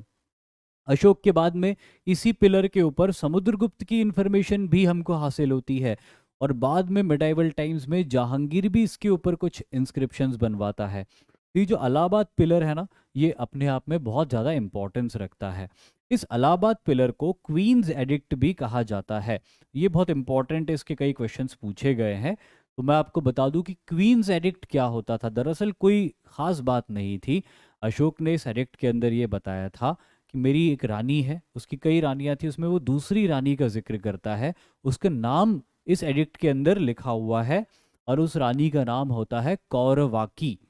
वो क्वीन जो होती है वो कौन सी की क्वीन होती है? कौरवाकी का नाम होता है कौरवाकी। तो अशोक ये कहता है कि अगर कौरवा की कुछ गिफ्ट देती किसी को भी, बुद्धिस्ट मॉन्क्स को देती या कॉमन लोगों को देती, कोई सा भी गिफ्ट वो देती, चाहे वो गाय दान दे, चाहे वो ज़मीन दान दे, या वो मोनेस्टरीज बनवाए बुद्धिस्ट मॉन्क्स के लिए, तो उसका क्रेडिट रानी को जाना चाहिए, मुझे नहीं जाना चाहिए। वो क्रेडिट रानी को मिलना चाहिए। तो ये जो एडिक्ट है ना, ये रानी को क्रेडिट दे रहा है कि रानी जो भी कर रही है उसके क्रेडिट रानी को जाए, इसीलिए इस एडिक्ट को क्वींस एडिक्ट कहा गया है। बाकी इस एडिक्ट के ऊपर बहुत सारी ऐसी चीज़ें जो रीड नहीं हो पा रही, क्योंकि बादशाह जहांगीर ने क्या किया कि अशोक के लिखे हुए इंस्क्रिप्शन के ऊपर ही लिख डाला। अब वो अशोक के लिखे हुए इंस्क्रिप्शन के ऊपर अपने इंस्क्रिप्शन उसने जब लिखवा दिए, तो ना उसका ठीक से समझ में आ रहा है, और इनका तो मिट ही गया एक तरह से। तो जितनी इन्फॉर्मेशन इससे मिलती, तो इसे हिस्टोरियंस और आर्कियोलॉजिस्ट क्वीन एडिक्ट के नाम से जानते हैं। और क्यों, वो मैंने आपको बता दिया। फिर अब उसके बाद में हमको कौशाम्बी, जो कि नज़दीक ही एक जगह है, वहाँ से एक पिलर एडिक्ट मिलता है। और ये कौशाम्बी का जो पिलर एडिक्ट है ना, it talks about schism in Buddhism. अब इसका मतलब क्या होता है? इसका मतलब होता है कि बौद्ध धर्म के अंदर बंटवारे को लेकर इस एडिक्ट के अंदर बात की गई थी। अशोक बौद्ध धर्म के अंदर बंटवारे के अगेंस्ट थे। अब यहाँ से एक और चीज़ क्लियर हो रही है कि उस समय इंडिया में जो बुद्धिज्म फॉलो हो रहा था, उसको फॉलो करने के लिए लोगों में अलग अलग तरीके आ गए थे।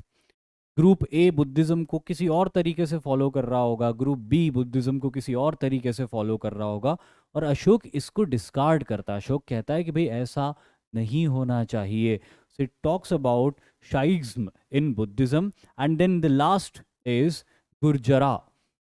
मध्य प्रदेश के दतिया डिस्ट्रिक्ट में एक जगह है गुर्जरा, जिसको गुज्जरा या गुर्जरा भी कहा जाता है। यहाँ पर हमको माइनर रॉक एडिक्ट मिलता है, और ये minor rock edict information provide करता है अशोक के पर्सनल नेम की।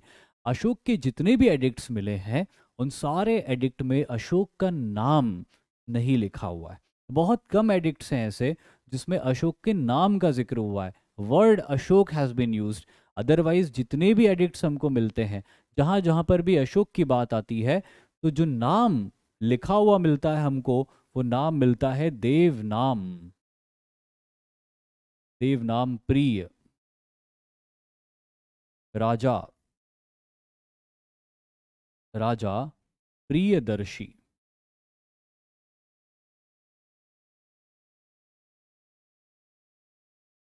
देवनाम प्रिय राजा प्रियदर्शी, ये हमको मिलता है नाम अशोक का। अशोक का नाम नहीं मिलता, ये टाइटल मिलता, देवनाम प्रिय राजा प्रियदर्शी। लेकिन गुर्जरा का जो एडिक्ट है, गुर्जरा के एडिक्ट में हमको इसके आगे, इस पूरे टाइटल के आगे एक नाम मिलता है, वो मिलता है अशोक राजा। तो ये जो नाम है ना, ये हमको गुर्जरा से मिलता है, जिससे ये कंफर्म होता है कि ये एडिक्ट्स अशोक की एडिक्ट थे। क्योंकि बहुत सारे स्कॉलर्स को, हिस्टोरियंस को ये एक डाउट था कि क्या देवनाम प्रिय राजा प्रियदर्शी जिसको हम मान रहे, क्या ये अशोक ही है? तो ये कंफर्म करने के लिए एक एडिक्ट हमको मिलता है गुर्जरा में, कि इस पूरे नाम के आगे अशोक का नाम लिखा हुआ है। तो ये जो गुर्जरा का जो लास्ट एडिक्ट है, इसका अपना एक इम्पॉर्टेंस है। ऐसे ही कर्नाटक में भी एक एडिक्ट मिला है, पिलर एडिक्ट है, माइनर पिलर एडिक्ट है कर्नाटक में, उसको बोलते हैं मस्की, MASKI, मस्की। वहाँ से भी हमको ये नाम अशोक का पर्सनल नेम मिलता है। तो एक couple of pillars, couple of inscriptions में हमको अशोक का नाम मिलता है, जिससे कंफर्म होता है कि यार ये इंस्क्रिप्शन अशोक के ही थे। अदरवाइज अशोक ने देव नाम प्रिय राजा प्रियदर्शी टर्म यूज करी है, टाइटल यूज किया है खुद को एड्रेस करने के लिए। ठीक है, तो ये अशोक के एडिक्ट्स हम लगभग पूरे कर लेते हैं। अब हम बात करते हैं मौर्यन पीरियड के आर्किटेक्चर की। मौर्यन पीरियड जाना जाता है अपने बेहतरीन आर्किटेक्चर के लिए। मौर्यन पीरियड से पहले इंडस वैली सिविलाइजेशन एक ऐसा दौर था जब भारत में बहुत आर्किटेक्चर फला फूला था। लेकिन इंडस वैली सिविलाइजेशन के डिक्लाइन के बाद रूरल सिविलाइजेशंस का राइज होना शुरू होता है।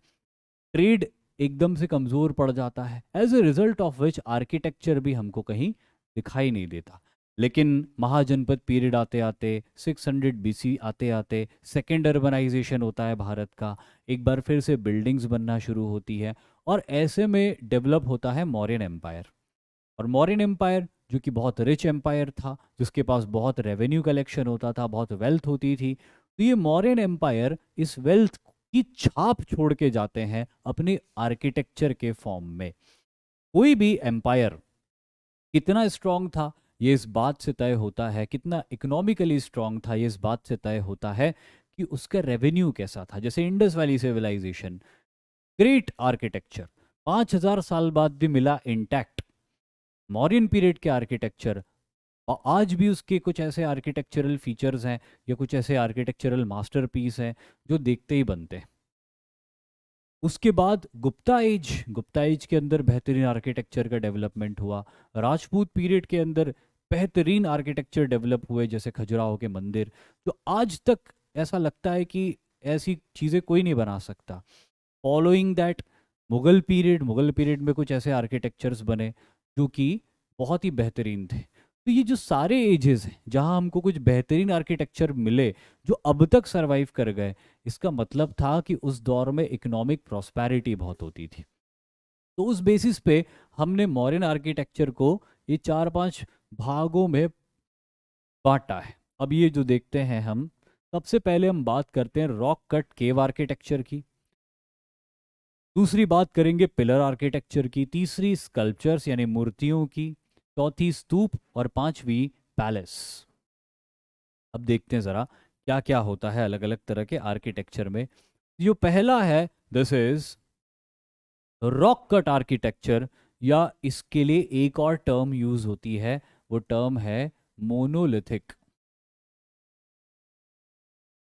Monolithic rock cut architecture. Monolithic rock cut architecture, देखिए मोनोलिथिक का मतलब, मोनो मतलब होता है एक, सिंगल, लिथिक यानी कि पत्थर, रॉक कट आर्किटेक्चर मतलब कि चट्टान को काट के डेवलप किया हुआ आर्किटेक्चर। तो ये जो आर्किटेक्चर है ना, ये ऐसा आर्किटेक्चर है मौर्यंस का जो अपने आप में बहुत यूनिक है, जो एक ही बड़ी चट्टान के अंदर होल करके उसको हॉलो करके इस तरह का हॉल बनाया गया है ना। यहाँ पे मैंने HOLE होल बोला और यहाँ पे HALL हॉल बोला है, डिफरेंस है। तो ये बड़ी सी रॉक है और इस रॉक को कट करके देखो, ऐसा देखने में लग रहा है कोई सुंदर सा दरवाज़ा बना हुआ है, और जैसे ही आप ये अंदर जाओगे तो अंदर आपको इस तरह का हॉल दिखाई देगा। तो ये जो है ना, ये photo, this is the Barabar hill caves, बाराबर हिल केव,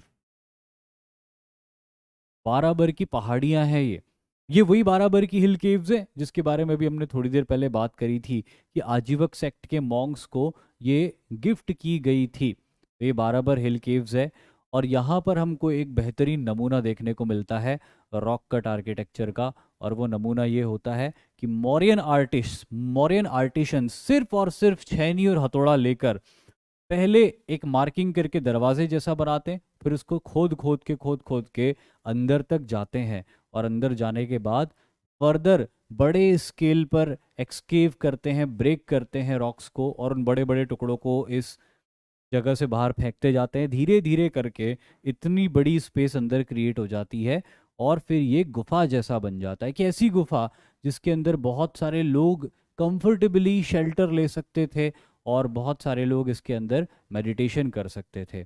इन गुफाओं के अंदर एक बड़ी ज़बरदस्त बात है, अब वो मुझे पता नहीं कि वो उन्होंने डिज़ाइन करी इस तरह से या वो अपने आप हो गया, और वो ये है कि अगर आप बाराबर हिल केव्स में जाओगे और वहाँ जाके आप जो भी बोलोगे तो वो गूंजता है, एक जिसको हम बोलते हैं ना इको होता है, तो वो वहाँ पर भी इको होता है। तो कई आर्किटेक्ट ऐसा बोलते हैं कि इनको डिज़ाइन किया जाता था इस तरह से कि जब अंदर बैठ के कोई मॉन्क मंत्रों का उच्चारण करे तो वो ऐसा गूंजना चाहिए कि वो बहुत जल्दी मेडिटेशन में आ जाए, उसको बाहर की कोई साउंड ना आए, और वो उन मंत्रों के बीच में खो जाए, मेडिटेशन की स्टेट को जल्दी अचीव कर ले। तो ये एक साउंड इंजीनियरिंग भी इन गुफाओं के साथ में एसोसिएट करके कही जाती है। ठीक है, तो ये जो बाराबर हिल केव्स है ये हमको कहाँ से मिली है? गया के पास में, यानी कि प्रेजेंट डे बिहार से हासिल होती है। और ये क्या होती है, मोनोलिथिक रॉक कट। और मोनोलिथिक क्या होता है, एक ही चट्टान को काटकर बनाया गया। और ये गुफाएं, they are gifted, they were gifted to the monks. ये भिक्षुओं को दान में दी गई गुफाएं थी। तो ये सारी इतनी इंफॉर्मेशन बाराबर हिल केव्स या मौर्यन पीरियड के जो मोनोलिथिक रॉक कट आर्किटेक्चर है उसके लिए आप याद रख लो, तो ये बहुत फ़ायदा होगा। देखो, एक्सकेवेटेड का मतलब तो खुदाई करना होता है किसी चीज़ की। हालांकि यहाँ पे प्रॉपर एक्सकेवेशन तो नहीं किया गया था, तोड़ा गया था गुफा को, लेकिन कुछ उसके लिए मेरे को और बढ़िया कोई वर्ड नहीं मिल रहा था, तो मैंने एक्सकेवेट लिख दिया।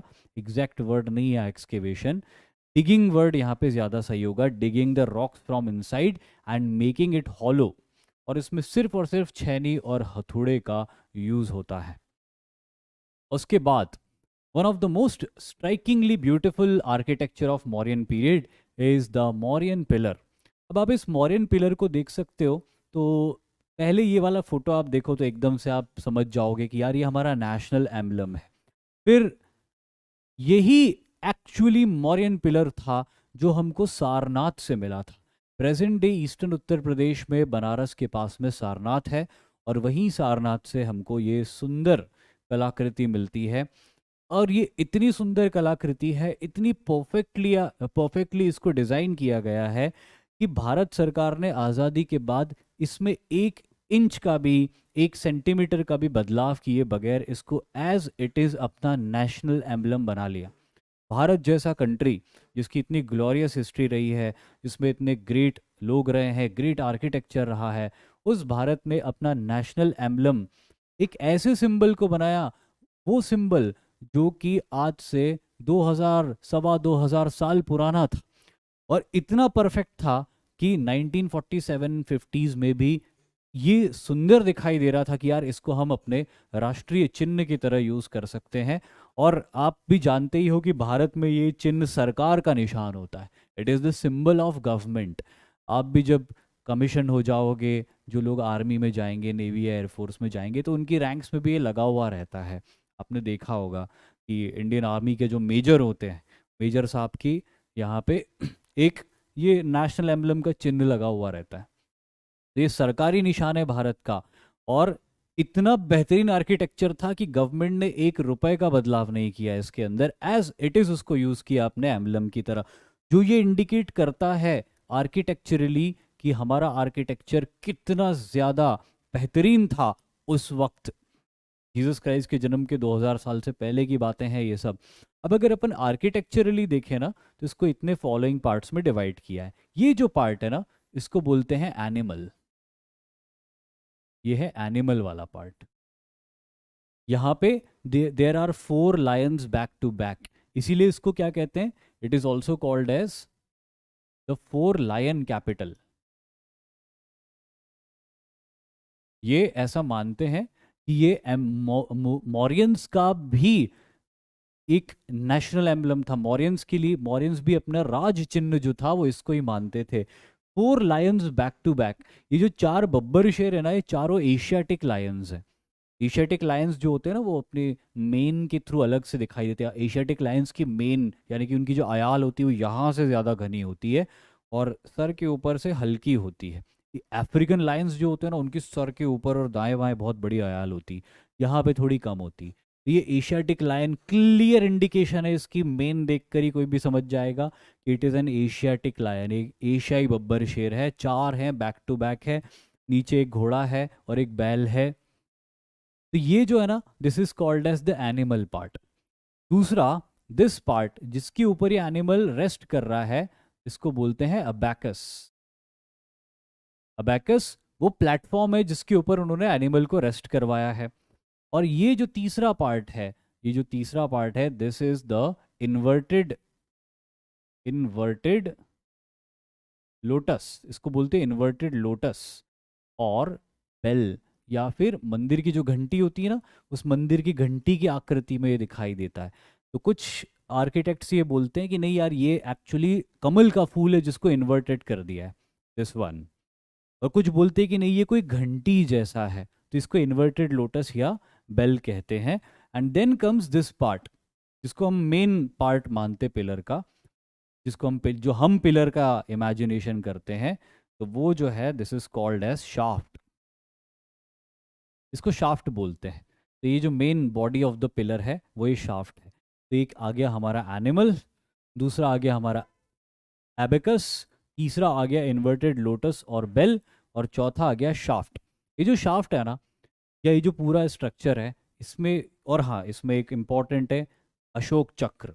Again a very important symbol from today's point of view, from governments point of view, एक बहुत प्रतीक, बड़ा प्रतीक चिन्ह है भारत सरकार का। तो ये भी यहीं से हासिल हुआ, जो हमारे झंडे के बीच में भी है।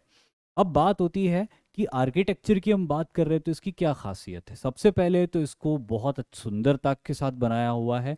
सिमेट्री आपको दिखाई देगी, आप इधर से देखो, उधर से देखो, या पीछे की तरफ से देखो, या आपको एक जैसा दिखाई देगा। तो पहली खास बात तो इसके अंदर सिमेट्री की है, जो उस वक्त के आर्टिस्ट्स की, आर्टिशंस की कला के बारे में बताती। दूसरा है इसकी सरफेस। ये जितने भी पिलर्स हैं मॉरियंस के, ये सारे पिलर्स के अंदर जो मटेरियल यूज हुआ है, इस मटेरियल को बोलते हैं सैंडस्टोन। इस मटेरियल को क्या कहते हैं? सैंडस्टोन। हिंदी में बोलते हैं बलुआ पत्थर। तो ये बलुआ पत्थर का उपयोग करके बनाए गए सारे के सारे स्ट्रक्चर्स हैं। दूसरा, इनको इतने अच्छे से बनाया और इनकी इतनी अच्छी पॉलिशिंग की हुई है कि आप इसकी सतह को छू के देखोगे ना, तो ये सतह आपको एकदम स्मूथ लगेगी। ये सतह बिल्कुल आपको ऐसे लगेगी जैसे कि आप किसी क्या मैं एग्जांपल दूं आपको, जैसे वाइट बोर्ड्स होते हैं ना क्लास के अंदर, वो कितने स्मूथ होते हैं टच करने में, बिल्कुल वैसी स्मूथनेस आपको इस शाफ्ट को टच करने के बाद में समझ में आएगी। वहां तक तो आप जा नहीं पाओगे टच करने के लिए, लेकिन जैसे कुछ पिलर्स ऐसे हैं, मध्य प्रदेश में कुछ पिलर्स ऐसे हैं जिसको आप टच कर सकते हो। तो जब आप टच करोगे तो आपको ज़बरदस्त स्मूथनेस फील होगी। और हम ये भी देखें कि जब ये पिलर्स बने थे, जब इनको इतना स्मूथ बनाया था, उसके बाद कितने सालों से ये खड़े हुए। अगर हम ये मान ले कि एम्परर अशोक ने 250 बीसी में इसको बनाया था, आज 2022 आ गया, तो 2022 में 250 को अगर हम ऐड कर ले तो 2250 ईयर्स हो जाते हैं।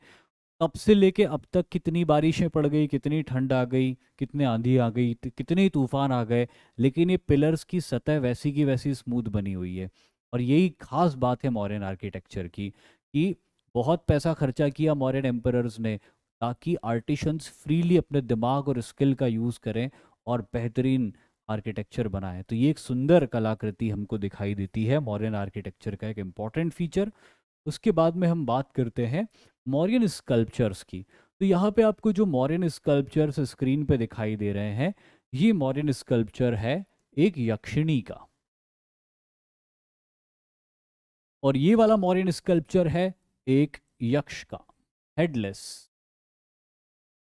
किसी इन्वेजन में कभी इसके देखिए आप हाथ टूटे हुए हैं दोनों, इसका सर भी टूटा हुआ है, एक टूट गया, कट गया किसी इन्वेजन में, उसका कोई इंफॉर्मेशन नहीं कि ये कैसे टूटा, लेकिन एक यक्ष की इमेज है और ये एक यक्षिणी की इमेज है। ये यक्ष और यक्षिणी की इमेज अगर आप देखोगे तो आप अगेन एक चीज इसमें नोटिस करोगे, वो है कि परफेक्शन, जो आर्टिशंस का परफेक्शन है वो हमको यहाँ दिखाई दे रहा है। तो ये इतना परफेक्ट, इनके पास स्किल थी इतनी। और बार बार मैं स्किल की क्यों बात कर रहा हूँ, बार बार मैं स्किल की इसीलिए बात कर रहा हूँ क्योंकि ये क्रेडिट मॉडर्न एम्परर्स को जाता है। देखिए स्किल तो बहुत होती है लोगों के अंदर, लेकिन कोई इंसान अपनी स्किल का यूज़ कब करता है? जब उसको उस स्किल के लिए प्रॉपर रेम्यूनरेशन मिलता है, पैसे मिलते हैं, सैलरी मिलती है, प्रॉफिट मिलता है, तो वो अपनी स्किल को बहुत निखार लेता है। एग्जैक्टली मॉरियन एम्परर्स जो थे ना, उनकी वजह से ये, देखिए ये इसका क्रेडिट जो है ना आर्टिशन से ज़्यादा एम्परर्स को जाएगा। क्यों? क्योंकि आर्टिशंस बना सकते थे पर वो कभी भी नहीं बनाते अगर उनको इनको बनाने के लिए फाइनेंशियल सपोर्ट नहीं मिलता। ऐसे आर्किटेक्चर बने, ये चाहा किसने? एम्परर्स ने चाहा, और एम्परर्स ने इंश्योर किया कि फाइनेंशियली आपको कभी कोई प्रॉब्लम नहीं होगी। तब आर्टिशंस ने अपनी मेहनत करी और फिर उनकी स्किल हमको दिखाई दी। अगर ऐसा नहीं होता तो वो आर्टिशन कभी इतनी मेहनत नहीं करता, वो खेती बाड़ी पे ध्यान देता और अपने पैसे कमाता जो भी वो कमाता। लेकिन इसका क्रेडिट जाता है पूरी तरह मौर्यन एम्परर्स को। और इससे क्या पता चलता है कि मौर्यन एम्परर्स बहुत वेल्दी थे और उससे क्या पता चलता है? उससे पता चलता है कि इकोनॉमिक प्रॉस्पेरिटी थी देश के अंदर। तो ये जो आर्किटेक्चर है ना, मॉडर्न आर्किटेक्चर या किसी भी दौर का architecture, it is directly proportional to the prosperity in the country, particularly economic prosperity in the country. जितना ज़्यादा कंट्री इकोनॉमिकली प्रॉस्पेरस होता है, उतने ही सुंदर आर्किटेक्चर वहाँ पे देखने को मिलते हैं। और ये रिलेशन कैसे बनता है, ये जस्ट मैंने आपको अभी बताया। ये जो यक्ष और यक्षिणी होते हैं ना, ये डिवाइन गार्ड्स होते हैं। इंडियन माइथोलॉजी में ये माना गया है कि जो देवता होते हैं, उन देवताओं के स्वर्ग की पहरेदारी यक्ष करते हैं। धरती पर भी कुछ ऐसी जगह होती है जिस पे देवताओं का राइट होता है, उसकी पहरेदारी भी यक्ष करते हैं। महाभारत में आपने वो एक चैप्टर है, एक सीक्वेंस है, जहाँ पे पांडव पानी पीने के लिए जाते हैं और एक यक्ष सबको रोकता है, लेकिन कोई मानता नहीं ये बात उनकी, और एक एक करके सबकी डेथ होती जाती है। एंड में फिर युधिष्ठिर जाते हैं और उस यक्ष से क्वेश्चन आंसर्स होते हैं युधिष्ठिर के। युधिष्ठिर सारे क्वेश्चंस का सेटिस्फैक्ट्री आंसर देते हैं और फिर उनके सारे भाई जी उठते हैं। तो वो यक्ष क्या कर रहे थे? उस तालाब की रक्षा कर रहे थे। वो तालाब एक डिवाइन प्लेस थी धरती के ऊपर। डिवाइन मतलब कि देवताओं को बिलोंग करती थी, तो उसकी वो रक्षा कर रहे थे। तो ये इंडियन माइथोलॉजी में यक्ष का ऐसा कैरेक्टर है। तो ये यक्ष और यक्षिणी की बहुत ही सुंदर मूर्तियां हमको यहाँ पे दिखाई देती हैं। उसके बाद में एक और बेहतरीन आर्किटेक्चर मौर्यन पीरियड का है, जो कि सांची का स्तूप है। मध्य प्रदेश में रायसेन डिस्ट्रिक्ट के अंदर सिचुएटेड है ये सांची, और एंशियंट टाउन विदिशा के बहुत पास में है। तो ये जो सांची का स्तूप है, जो आप ये फोटोग्राफ देख सकते हो, तो इस फोटोग्राफ को देख के आपको समझ में आएगा कि एक बहुत ब्यूटीफुल एंशियंट बिल्डिंग है ये। और अगर आप इसको आमने सामने से देखोगे तो ये और ज़्यादा डोमिनेटिंग लगता है। फोटोग्राफ में छोटा दिखाई देता है, इसका साइज़ बहुत बड़ा है। और इसके ऊपर जो आर्किटेक्चर है, इसके ऊपर जो एनग्रेविंग है, वो बहुत ब्यूटीफुल और बहुत परफेक्ट है। जब आप इन मॉन्यूमेंट्स को आमने सामने से देखते हो और फोटोज़ में देखते हो, तो बड़ा ज़मीन आसमान का अंतर हो जाता है। तो ये फोटो में भी बहुत सुंदर दिखाई दे रहा है, और आमने सामने से मैं जानता हूँ कि ये बहुत ही ग्रैंड बिल्डिंग है। लेकिन आर्किटेक्चरली इस बिल्डिंग में हमें क्या क्या चीज़ें याद रखनी है, थोड़ी बहुत चीज़ें हैं जो इस स्केच की मदद से हम याद रखेंगे। उसमें से एक चीज़ है, वो है वेदिका। ये जो रेलिंग है ना, ये रेलिंग, ये इसकी ब्यूटी को बहुत बढ़ा देती है। ये जो रेलिंग है, दिस इज कॉल्ड एज वेदिका, जो इसकी ब्यूटी को बहुत बढ़ा देती है। और एक और बहुत ही ब्यूटीफुल है, इसमें तोरण द्वार।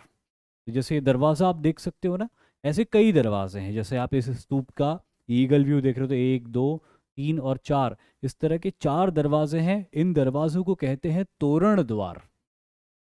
फिर आप अंदर जाते हो तो अंदर का जो ये दीवार आपको दिखाई दे रही है, दिस वॉल, इसको मेढ़ी कहते हैं, जो कि फर्स्ट रेलिंग है स्तूप के बाहर। जो स्तूप के बाहर पहली रेलिंग बनी है, उसे मेढ़ी कहा जाता है।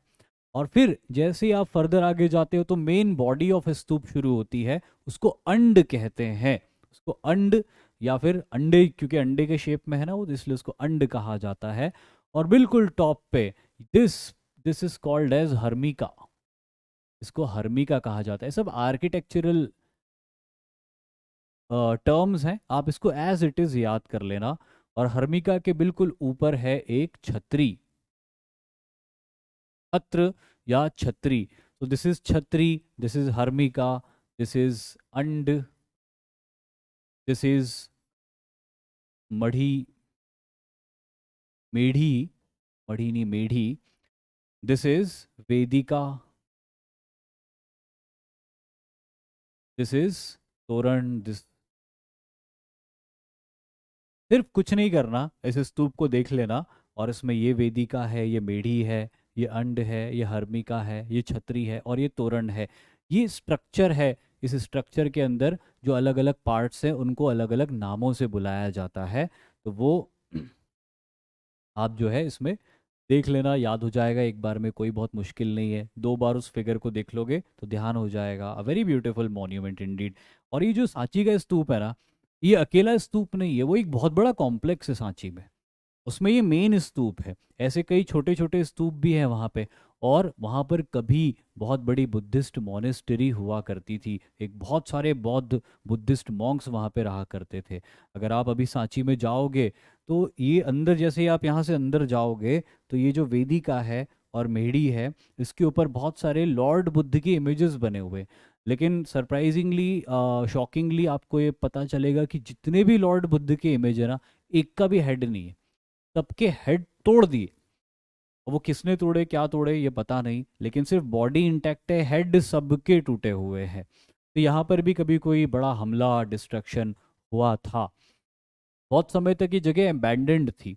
ब्रिटिश पीरियड में कुछ ब्रिटिश एक्सप्लोरर्स घूमते फिरते यहाँ तक गए और उनको ये मॉन्यूमेंट्स जब दिखाई दिए तो वो बड़े हैरान हुए। उन्होंने इनका स्टडी किया और फिर उसके बाद पता चला कि अच्छा, ये एम्परर अशोक के वक्त बने हुए मॉन्यूमेंट्स थे, जिनका जिक्र भी लिटरेचर्स में मिलता है, लेकिन जंगलों में कहीं खो गए थे। फिर उसके बाद archaeological survey department of India ने इस तरह के मॉन्यूमेंट्स के रख रखाव के काम को शुरू किया। जो उस समय की ब्रिटिश गवर्नमेंट थी, उन्होंने फंड्स जारी करने शुरू करे। हर साल का फंड आता था archaeological survey department of India के पास, जिसकी मदद से वो इन मॉन्यूमेंट्स को संरक्षित करते थे। और अभी जो आप मॉन्यूमेंट्स देखते हो, अकेला सांची स्तूप नहीं, भारत में और भी बहुत सारे दूसरे monuments archaeological survey department of India लगातार इनकी मरम्मत करता है। जब ये मिले थे ना अंग्रेज़ों को, तो वो इतने सुंदर थोड़ी थे, मतलब कई जगह से टूटे हुए थे, तो इनकी रिपेयरिंग करवाई गई है। उसी मटेरियल को यूज़ करके, उसको रिपेयर करके बिल्कुल उसी तरह से बनाने की कोशिश की है जैसे कि कभी एम्परर अशोक के ज़माने में रहा होगा।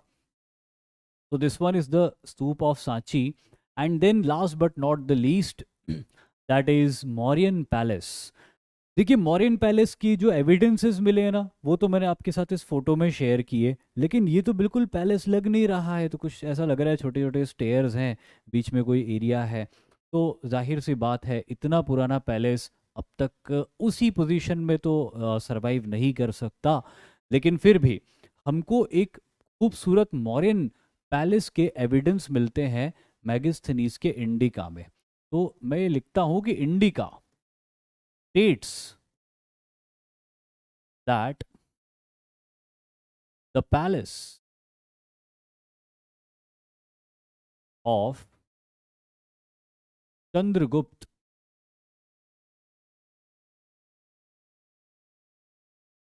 Maurya was 5-storied building।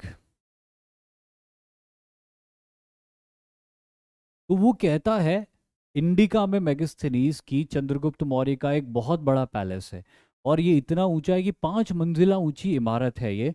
Ancient times में रेयरली 1 मंजिला ऊंची इमारत के घर बनते थे, ऐसे में 5 मंजिल ऊंची कोई इमारत बनाना, वो भी बहुत बड़े एरिया में फैली हुई, ये अपने आप में बड़ी अमेजिंग बात थी। दूसरी बात जो याद रखना है आपको इसके बारे में, कि मैगस्थनीज इसको जिक्र करता है कि it was a wooden palace. ये जो था ना, ये वुडन पैलेस था। मैगस्थनीज तो बड़ी आसानी से कह देता है कि लकड़ी का पैलेस था, लेकिन ये यकीन कर पाना बहुत मुश्किल होगा कि पूरा लकड़ी का बना हुआ होगा। लेकिन ये मिला है हमको, ये एविडेंसेस जो मिले हैं, ये हमको मिले हैं ऑब्टेन्ड फ्रॉम कुम्हारर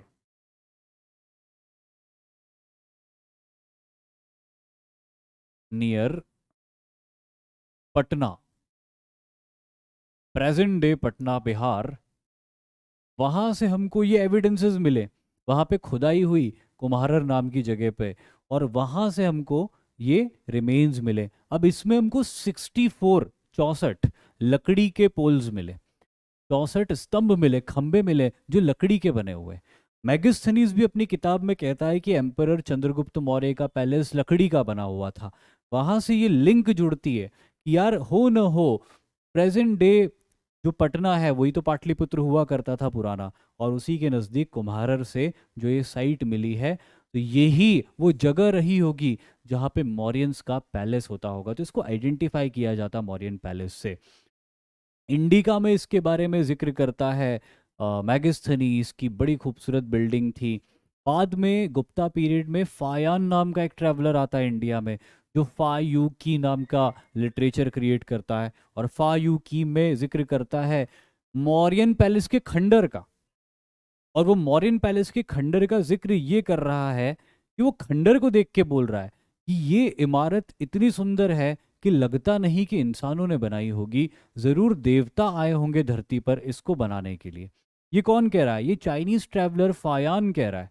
वो कब कह रहा है? जब मौर्यन एम्पायर खत्म हुए कई सौ साल हो गए थे, ये पैलेस पैलेस बचा ही नहीं था, ये खंडर बना हुआ था। उसके बारे में फायान इतनी तारीफ कर रहा है कि लगता नहीं कि इंसानों ने बनाई होगी, कोई देवता आए होंगे इसको बनाने के लिए। तो हम सिर्फ इमेजिन कर सकते हैं कि जब ये नगर रहा होगा तो कितना बेहतरीन रहा होगा। मैगिस्थनीज इसके बारे में लिखते हैं इंडिका के अंदर कि पूरा जो एक पैलेस था उसके आसपास टाउन बसा हुआ था, और पूरा टाउन एक बड़ी दीवार से कवर्ड था। दीवार के आगे टाउन के पहले एक बहुत बड़ी गहरी खाई खुदी हुई थी। उस खाई के अंदर पानी भरा हुआ था। उस पानी के अंदर ऊपर से तो कमल के फूल खिलते थे, लेकिन उस पानी के अंदर रहते थे मगरमच्छ। मगरमच्छ छोड़ रखे हुए थे, साथ ही साथ कई जहरीले सांप छोड़ रखे थे। पैलेस से बाहर, टाउन से बाहर आने के लिए ब्रिजेस बनाए हुए थे जो रिट्रैक्टेबल थे, जो लिवर्स पुल पुल करने पर वापस बंद हो जाते थे या अपनी मर्जी से खोले जा सकते थे। यानी कि बिना, जब तक मॉरियंस नहीं चाहेंगे, नगर के अंदर की law and order, law enforcement agency नहीं चाहेगी कि कोई अंदर आए, तब तक कोई अंदर नहीं आ सकता था। कोई बड़ा इन्वेजन भी हो जाता तो भी अंदर नहीं आ सकता था, पानी में कूद भी नहीं सकते थे क्योंकि उसमें बड़े बड़े मगरमच्छ छोड़े हुए थे उन्होंने। ऐसा जिक्र इंडिका में किया है, वर्ड टू वर्ड जो मैंने आपको बताया है, ये जिक्र किया है मैगिस्थनीज ने चंद्रगुप्त मौर्य के पैलेस का। तो अनफॉर्चुनेटली हमको उसके कोई बहुत ज़्यादा एविडेंस तो नहीं मिलते, लेकिन वो एग्जिस्ट करता था। ये फायान की फायू की और चंद्रगुप्त और मैगिस्थनीज की इंडिका दोनों से क्लियर होता है। और पटना के पास कुम्हारर में मिले हुए एविडेंस भी इस बात को साबित कर देते हैं। तो ये इसी के साथ में मौर्यन आर्किटेक्चर के सारे मेजर फीचर्स भी हमने देख लिए। अब हम बात करते हैं मौर्यन पीरियड के अलग अलग एस्पेक्ट्स की। अब इसमें आता है एडमिनिस्ट्रेशन। तो एडमिनिस्ट्रेशन में जो जो पॉइंट्स आपको याद रखने हैं, वो पॉइंट्स ये याद रखने हैं। सबसे पहले हाईली सेंट्रलाइज्ड।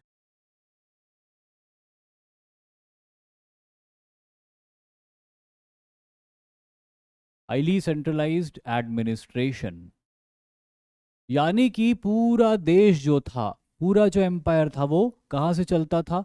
वो चलता था पाटलिपुत्र से। एक रूल पूरे देश के लिए।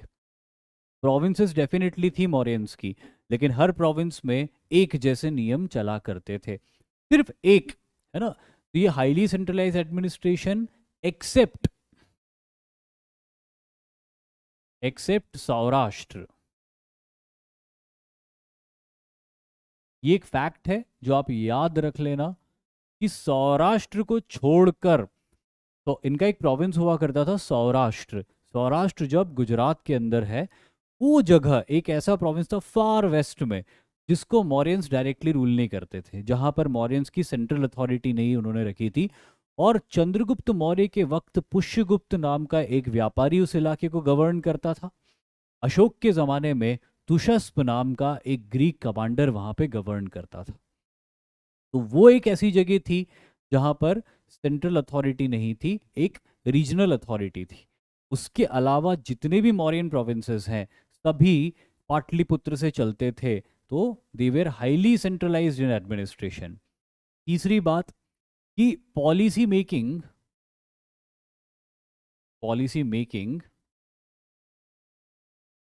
was done by मंत्री परिषद।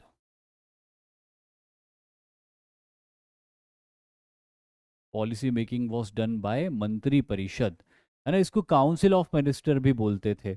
इसके अंदर किंग होता था, इसके अंदर प्राइम मिनिस्टर होता था, इसके अंदर क्राउन प्रिंस यानी कि युवराज होता था, इसके अंदर सेनापति होता था, द कमांडर इन चीफ, इसके अंदर पुरोहित होता था। तो ये जो सारे राज पुरोहित होता था, तो ये सारे जो इंपॉर्टेंट डिग्निटरीज होते थे राज्य के, वो सारे मिलके मंत्री परिषद का हिस्सा होते थे। ये बिल्कुल वैसा ही होता था जैसे आज हम प्राइम मिनिस्टर के कैबिनेट को देखते, तो वो जो कैबिनेट होता है इंपॉर्टेंट पोर्टफोलियोज होल्ड करता है, बिल्कुल उसी तरह ही मंत्री परिषद हुआ करता था जो कि पॉलिसी मेकिंग का काम करता था।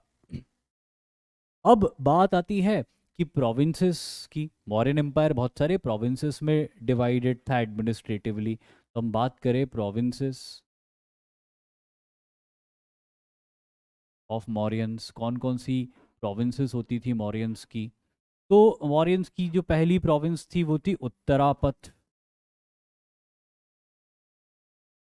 यानी कि नॉर्दर्न इंडिया, ज्यादातर northern India, north western India, ये सब इसमें आता था।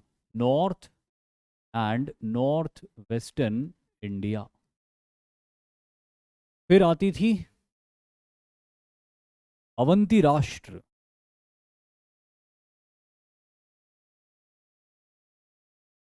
ज्यादातर जो प्रेजेंट डे मध्य प्रदेश का इलाका है वो इसमें शामिल होता था। तो इसको मैं लिख देता हूँ central India, central and north central India. North central India मतलब वो ग्वालियर और उसके आसपास के, मथुरा के इलाके, ग्वालियर के इलाके, उसके आसपास के थोड़े बहुत इलाके, बुंदेलखंड के इलाके, वहाँ से लेके तो present day western Madhya Pradesh Malwa reason तक फैला हुआ सेंट्रल इंडिया के एक बड़े हिस्से का अवंती राष्ट्र प्रोविंस था। तीसरा दक्षिणापथ।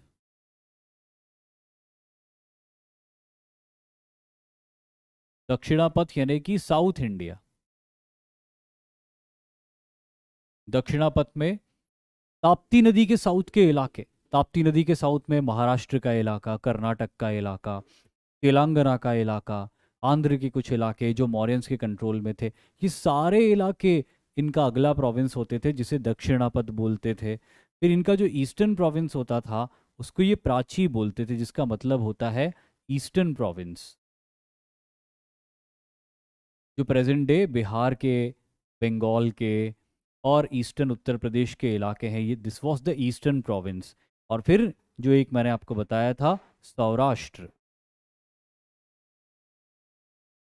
सौराष्ट्र गुजरात के जो सदर्न इलाके हैं, या सिंपली मैं लिख दूं गुजरात भी बहुत बड़ा है, राज्य छोटा नहीं है, तो गुजरात में भी नॉर्दर्न पार्ट्स बहुत अलग हैं सदर्न पार्ट्स के मुकाबले। तो ये जो गुजरात का जो सदर्न विंग है उस विंग में ज़्यादातर सौराष्ट्र का इलाका आता था। ये सौराष्ट्र, प्राची, दक्षिणापथ, अवंती राष्ट्र, उत्तरापथ, ये सारे मौर्यंस ने जो अपना एम्पायर बनाया था वो एम्पायर की अलग अलग प्रोविंसेस हुआ करते थे। और प्रोविंशियल लेवल पर एक अलग एडमिनिस्ट्रेटिव सिस्टम था। ये जो एडमिनिस्ट्रेटिव सिस्टम हमने देखा था, ये एडमिनिस्ट्रेटिव सिस्टम जो था ये सेंट्रल एडमिनिस्ट्रेटिव सिस्टम है। तो this is central administrative system.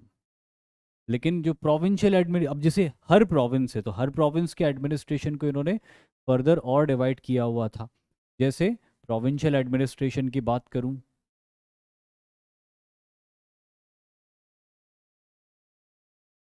तो एक मेजर ऑफिसर होता था जो प्रोविंसेस को देखता था, उसको कहते थे राष्ट्रपाल। ये जो ईच प्रोविंस होती थी ना, ये सारी प्रोविंस का जो अल्टीमेट गवर्नर होता था वो राष्ट्रपाल होता था, है ना। तो गवर्नर ऑफ प्रोविंसेस।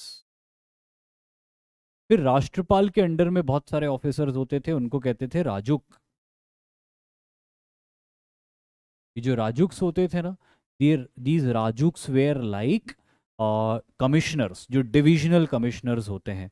ये राजुक्स जो होते थे इस प्रोविंस को फर्दर और पार्ट्स में डिवाइड करते थे, उन पार्ट्स को राजुक्स रूल करते थे। फिर राजुक्स वेयर सपोर्टेड बाय प्रादेशिक। ये जो प्रादेशिक्स होते थे ये डिस्ट्रिक्ट लेवल के ऑफिसर्स होते थे, और इन प्रदेश, इनके पास बहुत सारे, एक डिस्ट्रिक्ट में बहुत सारे गांव होते थे, और इनको फर्दर सपोर्ट करते थे ग्रामिक। ये जो ग्रामिक होते थे ना, ये जैसे गांव के मुखिया होते हैं उस तरह के ऑफिसर्स हुआ करते थे। तो ये ग्रामिक गांव को गवर्न करेगा, कई गांव मिलकर एक डिस्ट्रिक्ट बनेंगे, उसको प्रादेशिक गवर्न करेगा, कई डिस्ट्रिक्ट्स मिलकर एक डिवीजन बनेंगे, उसको राज्य गवर्न करेगा, और कई डिवीजन मिलकर एक प्रोविंस बनेगा जिसको राष्ट्रपाल गवर्न करेगा, और कई प्रोविंसेस मिलकर एक राष्ट्र बनेंगे जिसको राजन गवर्न करेगा, जिसको सम्राट गवर्न करेगा। तो इस तरह इन्होंने अपने पूरे एडमिनिस्ट्रेशन को हायरार्की में डिवाइड करके रखा हुआ था, फ्रॉम द ग्रामिक टू द सम्राट।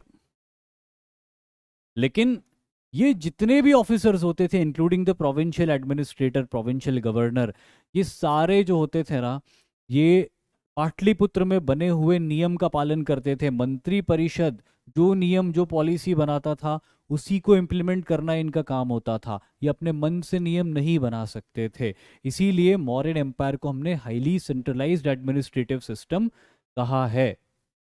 अब अगला जो पॉइंट आता है वो है मौर्यन पीरियड की इकोनॉमी। तो मौर्यन पीरियड की इकोनॉमी में देखेंगे कि भाई कहाँ कहाँ से हमको क्या पैसे के सोर्सेस थे, क्योंकि कोई भी सरकार होती ना, सरकार को चलाने के लिए पैसे चाहिए होते। तो मौर्यंस ने इतने बड़े एम्पायर को बनाया, इतने बड़े एम्पायर को चलाया मौर्यंस ने, तो उसके लिए इनके पास पैसे कहाँ से आए? तो मेजर टैक्सेस इनके क्या क्या थे, यहाँ पे हम देखेंगे। तो पहला है एग्रीकल्चरल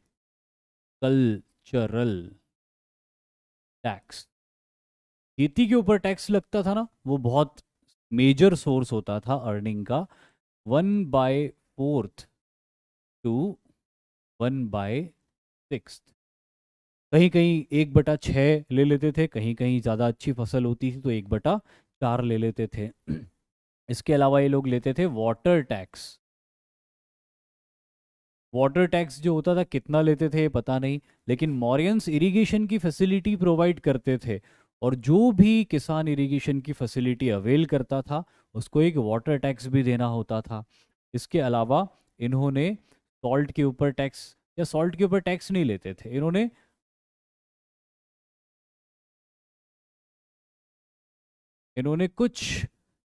कॉमोडिटीज को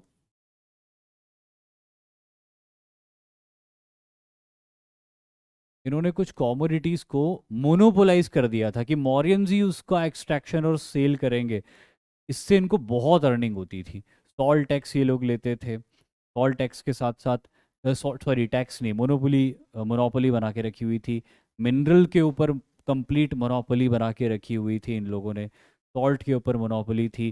फॉरेस्ट प्रोड्यूस, जंगल से जो कुछ भी पैदा होगा वो मौर्यंस ही सेल करेंगे। And last but not the least, liquor, शराब के ऊपर भी इन्होंने कंप्लीट मोनोपोली बना के रखी थी कि सरकार की परमिशन के बिना कोई नहीं बेच सकता, जैसे आज भी होता है। पहले उस वक्त सरकार ही बेचती थी शराब, क्योंकि उनको पता था ये सारी चीज़ें बहुत यूज़फुल है, ये बहुत एक्सपोनेंशियली वेल्थ अर्न करके देती है, और इसीलिए जो है ये सारे के सारे जो कॉमोडिटीज़ थे वो मोनोपोलाइज कर दिए थे। इसके अलावा मॉरियंस की अर्निंग का एक और मेजर सोर्स था, वो सोर्स था कॉमोडिटी टैक्स।